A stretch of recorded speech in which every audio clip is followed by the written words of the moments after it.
Hello everyone. एक बार आपका फिर से मेरे channel learn economics with Priyanka Verma में बहुत बहुत स्वागत है। आज हम इस वीडियो में एक बहुत ही छोटे से टॉपिक को डिस्कस करेंगे, वो है फॉरेन ट्रेड। यहाँ पे हम फॉरेन ट्रेड की डेफिनेशन जानेंगे, टाइप्स ऑफ फॉरेन ट्रेड जानेंगे and role of the foreign trade जानेंगे।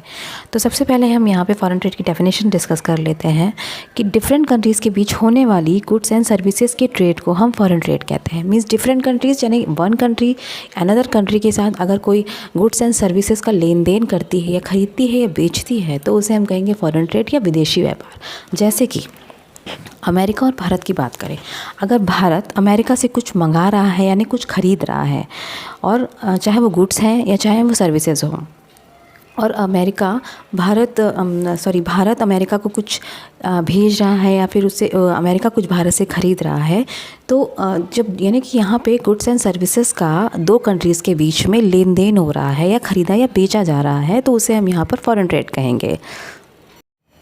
तो यहाँ पे जो ये फॉरेन ट्रेड है इसे हम इंटरनेशनल ट्रेड या फिर एक्सटर्नल ट्रेड के नाम से भी जानते हैं।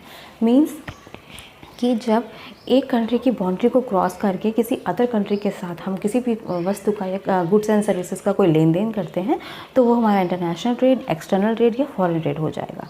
अब यहाँ पर हम ये जानें कि फॉरेन ट्रेड हम करते क्यों हैं, क्या पर्पस है हम दूसरे देशों पे डिपेंड हो, क्या पर्पस है कि हम दूसरे देशों से कुछ मंगा रहे हैं या फिर उन्हें कुछ भेज रहे हैं। तो इसका पर्पज़ ये है कि कोई भी कंट्री किसी भी जो भी उसकी पॉपुलेशन है उसकी डिमांड को पूरी तरीके से फुलफ़िल नहीं कर सकती है, यानी कि वो पूरी तरीके से आत्मनिर्भर नहीं है। किसी कंट्री के पास टेक्निक्स ज़्यादा अच्छी हैं, किसी कंट्री के पास नेचुरल रिसोर्सेज ज़्यादा अच्छे हैं, तो पूरी तरीके से कोई भी कंट्री किसी भी गुड के प्रोडक्शन में, ऑल ओवर गुड के प्रोडक्शन में माहिर नहीं है। तो इस रीज़न की वजह से ही जो देश हैं आपस में एक दूसरे से लेन देन करते हैं कि हमारे पास अगर कुछ नहीं है तो हम दूसरे देश से मंगा लें, दूसरे देश के पास कुछ नहीं है तो हम इसको दे दें। तो इस पर्पज़ से ट्रेड किया जाता है ताकि हम अपने देश की जो पॉपुलेशन है उसकी डिमांड को हम पूरा कर पाएँ, सप्लाई को जनरेट करके रख पाएँ। इस पर्पज़ से हम ट्रेड करते हैं। जैसे अगर हम इंडिया की बात करें तो इंडिया में क्या होता है, इंडिया जो है ओपेक कंट्रीज़ से कच्चा तेल मंगवाती है, यानी कच्चा तेल आयात करती है। OPEC countries means oil and petroleum export countries. ये एक ऑर्गेनाइजेशन है जहाँ पर जो है कच्चे तेल का प्रोडक्शन बहुत ज़्यादा होता है। तो हम यानी इंडिया जो है वहाँ इस ऑर्गेनाइजेशन से अपने देश में इंडिया में जो है कच्चा तेल इम्पोर्ट करती है। तो उसको कुछ रिफाइनरी करके यानी कुछ प्रोसेस के थ्रू उसको एक सेकेंडरी पार्ट में चेंज करे लोग दूसरी कंट्रीज़ में उसको एक्सपोर्ट करती है। जैसे अमेरिका है या अदर कंट्रीज़ हो गई, उनको एक्सपोर्ट करती हैं जहाँ पर पेट्रोलियम प्रोडक्ट की डिमांड है या फिर उनको वो प्रोड्यूस नहीं कर पा रहे हैं। तो ओपेक कंट्रीज़ मतलब इसमें ओपेक कंट्रीज़ में लगभग जो है 13 कंट्रीज़ जो है उसकी मेंबरशिप है, लगभग 13 कंट्रीज़ मेंबरशिप में हैं। लाइक अगर हम यहाँ पे ओपेक कंट्रीज़ में बात करें तो कुछ कंट्रीज़ है, ईरान है, इराक है, कुवैत है, सऊदी अरब है, अल्जीरिया है, लीबिया है और नाइजीरिया है। तो इस तरीके की बहुत सी कंट्रीज़ हैं, 13 कंट्रीज़ जो है उस संगठन में मेंबरशिप में हैं और उस ऑर्गेनाइजेशन से हम कच्चा तेल अपनी कंट्री में इंपोर्ट करके उसको रिफ़ाइन करके हम दूसरी कंट्री में एक्सपोर्ट कर रहे हैं। तो क्या हो रहा है, इंडिया जो है अपनी ज़रूरतों को पूरा कर रहा है क्योंकि उसके पास वैसे रिसोर्सेज नहीं हैं कि उन कच्चे तेल को प्रोड्यूस कर पाए। या फिर हम कहें कि चाइना जो है या हमारे देश इंडिया से लॉ अयस्क बहुत मंगाता है, या फिर हमारा एक्सपोर्ट जो है लॉ अयस्क का बहुत ज़्यादा है चाइना के लिए। और अगर हम जापान की बात करें तो जापान की जो टेक्निक्स है वो काफ़ी डेवलप्ड है। जर्मनी जैसी कंट्रीज से वो जो इलेक्ट्रॉनिक पार्ट्स हैं उनकी उसकी जो प्राइमरी पार्ट्स हैं उनको मंगाने का काम जो है वो जर्मनी जैसी कंट्रीज से करता है।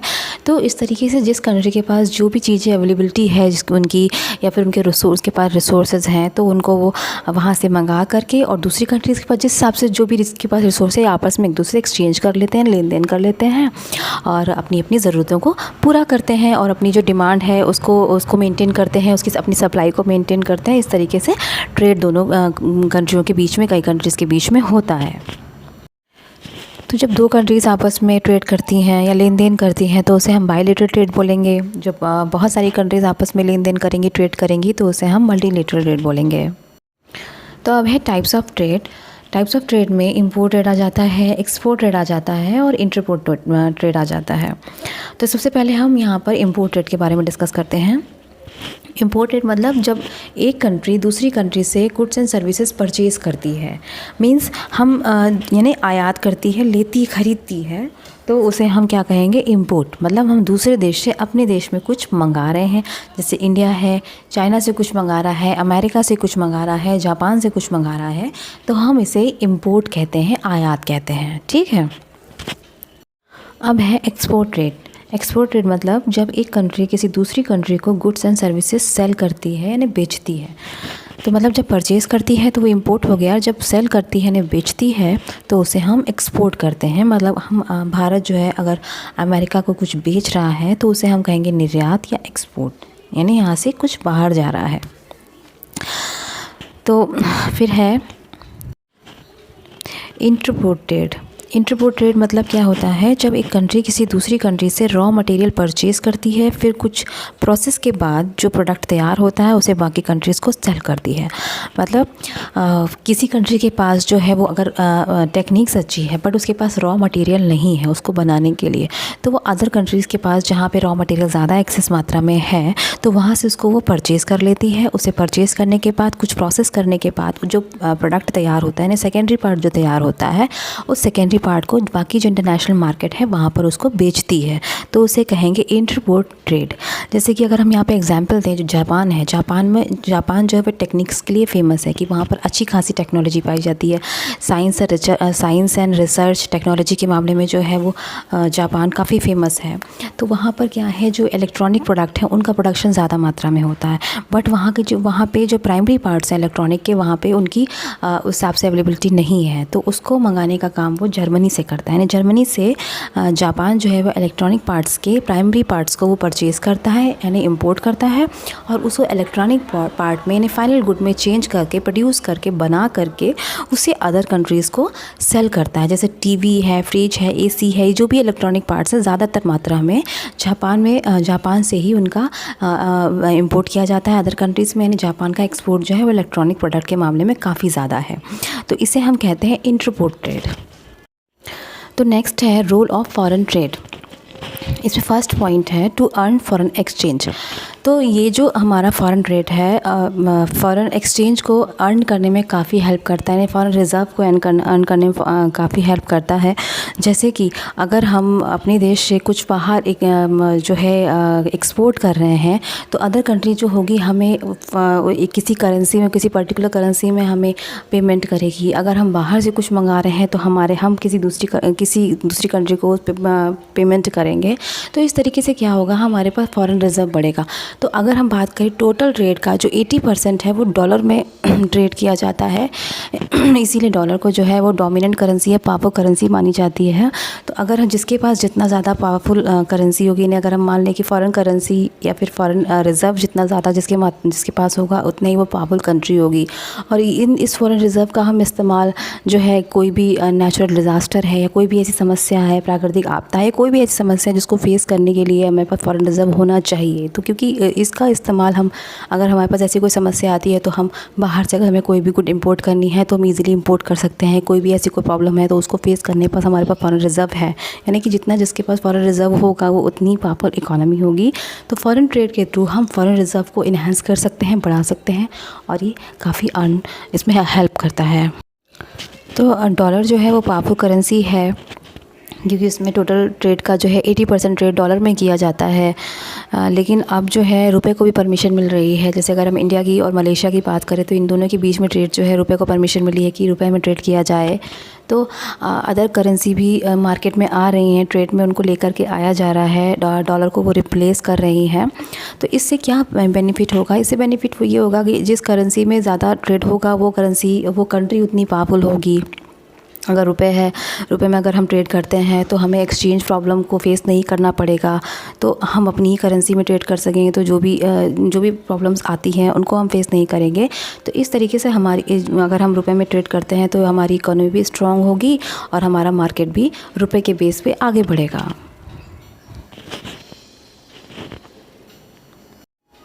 नेक्स्ट है इनकरेजेस इन्वेस्टमेंट। तो ये जो फॉरेन ट्रेड है वो इन्वेस्टमेंट को इनकरेज करता है कि मार्केट में नई नई गुड्स के प्रोडक्शन को और इंक्रीज़ करता है, नए प्लांट लगाने के इंक्रीज़ करता है, या फिर बाहर की जो कंपनी कोई आकर हमारी कंट्री में इन्वेस्ट करती है, हमारी कंट्री बाहर जाके कोई कंपनी में हमारी कंट्री जो है बाहर किसी कंट्री में जा कर के इन्वेस्टमेंट करती है। तो इस तरीके से क्या है, इन्वेस्टमेंट जो है इन्हांस होता है। अगर हमारी किसी पर्टिकुलर गुड की डिमांड अदर कंट्रीज़ ज़्यादा कर रही है तो हम उसके प्रोडक्शन को और बढ़ाने की कोशिश करते हैं, ग्लोबल लेवल पे उसकी डिमांड को और बढ़ाने की, उसकी सप्लाई को बढ़ाने की कोशिश करते हैं। तो इस तरीके से हम और प्लांट लगाते हैं और प्रोडक्टिविटी बढ़ाते हैं और लोगों को जो है वो जो है एम्प्लॉयमेंट मिलता है। तो इस तरीके से एक कंट्री का डेवलपमेंट होता है, ग्रोथ होती है। तो इस तरीके से ये फॉरेन ट्रेड जो है वो इन्वेस्टमेंट को भी इंक्रीज़ करने में हेल्प करता है। अब नेक्स्ट है division of labour and specialization. यहाँ पर स्पेशलाइजेशन का मतलब क्या होता है? स्पेशलाइजेशन का मतलब ये होता है कि कोई व्यक्ति अगर किसी एक पर्टिकुलर काम में जो माहिर है या उसे बहुत अच्छे वो काम बहुत अच्छी तरीके से आता है, तो उसे हम कहते हैं स्पेशलाइजेशन। जैसे कि कोई इंजीनियर है, इंजीनियरिंग का काम अच्छी तरीके से कर सकता है, या डॉक्टर है, डॉक्टर का काम अच्छी तरीके से कर सकता है, या फिर हम कहें टीचर है, टीचर का काम अच्छी तरीके से कर सकता है, तो उसे कहते हैं स्पेशलाइजेशन। तो और डिवीज़न ऑफ लेबर की यहाँ बात करें, अगर कोई जैसे डॉक्टर है तो उसे डॉक्टरी का काम दिया जाए तो डिवीज़न ऑफ लेबर हो जाएगा, ना जस्टिस हो जाएगा उस लेबर के साथ। अगर इंजीनियर है तो इंजीनियरिंग का काम उसे दिया जाए तो इस तरीके से डिवीज़न ऑफ लेबर हो जाएगा। तो यहाँ पर फॉरेन ट्रेड से तो कैसे अटैच करेंगे, मींस अगर कोई कंट्री के पास अच्छा खासा नेचुरल रिसोर्सेज है, प्राकृतिक संसाधन, जैसे इंडिया में ही बहुत से प्राकृतिक संसाधन बहुत ज़्यादा मात्रा में पाए जाते हैं, अदर कंट्री में कोई किसी तरीके से कोई नेचुरल रिसोर्सेज हो या कच्चा प्राइमरी गुड्स की अवेलेबिलिटी ज़्यादा हो, तो वो कंट्री जो है दूसरी कंट्री को जिसके पास अच्छा स्पेशलाइजेशन है तो उस कंट्री को वो एक्सपोर्ट कर दे, और उनको वो जो अपनी स्पेशलाइजेशन का यूज़ करके उसको एक अच्छी सी गुड में इसको बदल के उसको चेंज करके अदर कंट्रीज़ में उस गुड को सेल करे या बेचे या एक्सपोर्ट करे। तो इस तरीके से क्या होगा, फॉरेन ट्रेड इंक्रीज़ होगा, मतलब नेचुरल रिसोर्सेज का इस्तेमाल भी हो जाएगा और स्पेशलाइजेशन के थ्रू एक अच्छी गुड भी प्रोड्यूस हो जाएगी और मार्केट में वो गुड आकर के उसका ट्रेड भी हो जाएगा। अब नेक्स्ट है optimum allocation and utilization of resources. ये जो है डिवीज़न ऑफ लेबर स्पेशलाइजेशन से ही जुड़ा हुआ पॉइंट है कि यूटिलाइजेशन ऑफ रिसोर्सेज होना चाहिए। जो भी रिसोर्सेज उनका सही से इस्तेमाल हो जाना चाहिए, कोई भी एक्सेस रिसोर्सेज नहीं होना चाहिए, सरप्लस नहीं होना चाहिए। तो यहाँ पर वही है कि अगर स्पेशलाइजेशन है किसी व्यक्ति के पास किसी चीज़ का, तो वहाँ पर वो रिसोर्सेज भेज करके उसका सही से यूटिलाइजेशन हो जाए और या एलोकेशन हो जाए, तो पूरी तरीके से एक जो भी रिसोर्सेज है उनके साथ जस्टिस हो सके। नेक्स्ट पॉइंट है स्टेबिलिटी एंड प्राइस लेवल। तो ये फॉरेन ट्रेड स्टेबिलिटी कैसे लेकर के आता है प्राइस लेवल में। जैसे कोई इकोनॉमी है जहाँ पे वो इकोनॉमी जो है क्राइसिस में है, किसी कंट्री की अगर इकोनॉमी, तो वहाँ पे प्रोडक्टिविटी नहीं इंक्रीज़ हो पा रही है या सप्लाई नहीं मेंटेन हो पा रही है, जिसकी वजह से अगर प्रोडक्टिविटी या सप्लाई मेंटेन नहीं हो पाती है तो क्या होता है, प्राइस जो है वो इंक्रीज़ हो जाते हैं। यानी कि वहाँ पर मुद्रास्फीति की सिचुएशन आ जाती है, यानी कि जब गुड्स एंड सर्विसेज की जो है प्राइसेस बढ़ जाते हैं, क्योंकि उसकी जो है क्वांटिटी कम हो जाएगी। जब किसी चीज़ की क्वांटिटी कम हो जाएगी तो गुड्स एंड सर्विसेज की प्राइसेस इंक्रीज़ हो जाएंगे, मनी की वैल्यू कम हो जाएगी। तो ऐसे सिचुएशन में क्या करता है, इंटरनेशनल मार्केट के थ्रू अगर कोई किसी कंट्री में कोई भी किसी भी गुड का क्राइसिस है तो वो दूसरी कंट्री से उसे अपनी कंट्री में इंपोर्ट कर लेता है, और जिससे क्या होता है कि प्राइस लेवल की स्टेबिलिटी आ जाती है, यानी प्राइस वो मेंटेन करके अपने देश में उस वस्तु को बेच सकता है या उसकी जो है डिमांड को फुलफ़िल कर सकता है, लोगों की डिमांड को फुलफ़िल कर सकता है। नेक्स्ट है अवेलेबिलिटी ऑफ मल्टीपल चॉइसेस। यहाँ पर अवेलेबिलिटी ऑफ मल्टीपल चॉइसेस का मतलब ये है कि अगर किसी गुड का प्रोडक्शन कोई कंट्री नहीं कर पा रही है तो बाहर से इंपोर्ट कर लेती है, कोई दूसरी कंट्री नहीं कर पा रही है तो हम दूसरी कंट्री को एक्सपोर्ट कर देते हैं। तो इस तरीके से क्या होता है, हमारे पास बहुत सारी गुड्स के चॉइसेस आ जाते हैं। और जैसे कि अगर हम यहाँ पे हम मोबाइल का ही एग्ज़ाम्पल लें तो हम जैसे हमारे पास मोबाइल में जो है रियलमी है, रेडमी है, सैमसंग है, मोटोरोला है, तो ये सब क्या है, ये मल्टीपल चॉइसेस के ऑप्शन है। और ये कैसे पॉसिबल है, फॉरेन ट्रेड की हेल्प से ही पॉसिबल है। इस सेक्टर में कंपटीशन ज़्यादा जनरेट हो रहा है और हम इन मोबाइल्स के बीच में अपने प्राइस को कंपेयर करते हैं, बार्गेनिंग करते हैं और अपने बजट के अकॉर्डिंग किसी भी एक पर्टिकुलर मोबाइल को परचेज़ करते हैं। तो क्या होता है, नए नए ब्रांड मार्केट में आते हैं, कंपटीशन जनरेट होता है और प्राइसेस कंपेयर होते हैं, बार्गेनिंग होती है। तो फॉरेन ट्रेड की हेल्प से ही जो है गुड्स एंड सर्विसेज के मल्टीपल चॉइस के ऑप्शन में मिलते हैं और हम अपने अकॉर्डिंग कोई गुड परचेज़ कर पाते हैं।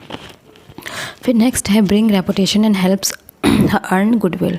तो ये कैसे पॉसिबल है? ये मतलब जैसे कि कोई ऐसी कंट्री है जिसका इंटरनेशनल ट्रेड में, इंटरनेशनल मार्केट में उसका एक अलग रेपुटेशन है और इंटरनेशनल ट्रेड उसका ज़्यादा है, ज़्यादा कंट्री को वो एक्सपोर्ट कर रहा है अपना माल, तो उसकी एक अलग ही रेपुटेशन बन जाती है। जैसे कि हम जापान की बात करें तो जापान जो है साइंस टेक्नोलॉजी में काफ़ी इम्प्रूव, उसका काफ़ी अच्छा उसका एक रोल मॉडल है वो।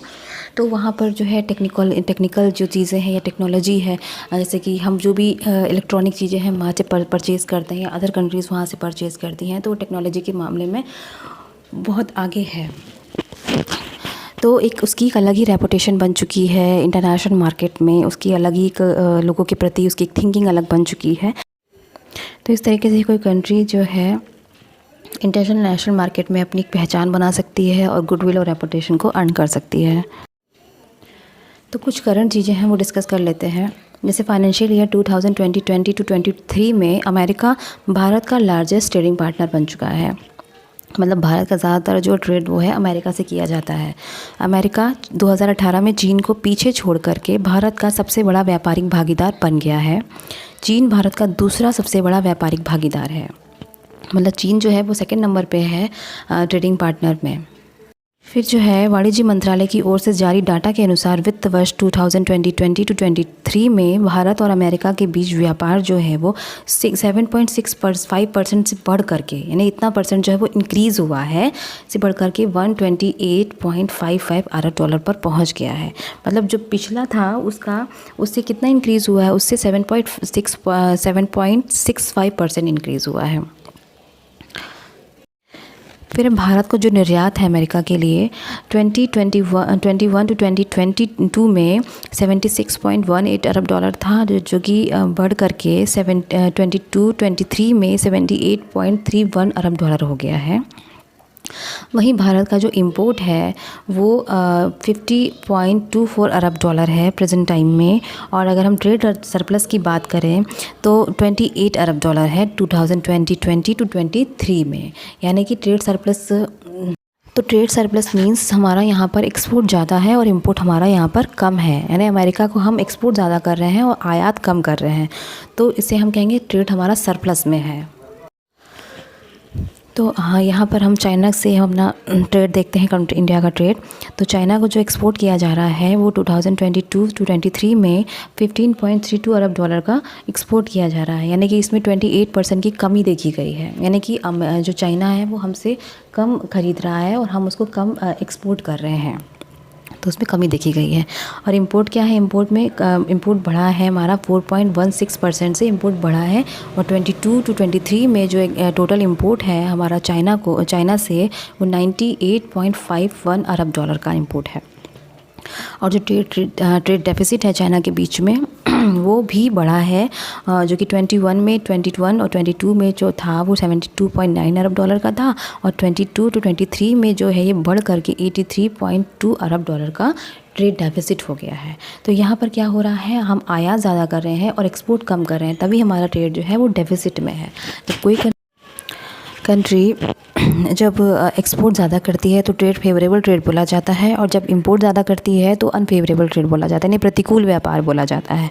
तो हमारा एक्सपोर्ट फ़ायदेमंद होता है और इंपोर्ट जो होता है वो हमारे लिए नुकसानदेह होता है, या फिर इंपोर्ट ज़्यादा सही नहीं होता है। इसीलिए हर कंट्री को कोशिश ये करती है कि हमारा एक्सपोर्ट इंक्रीज़ हो, ना कि इंपोर्ट इंक्रीज़ हो।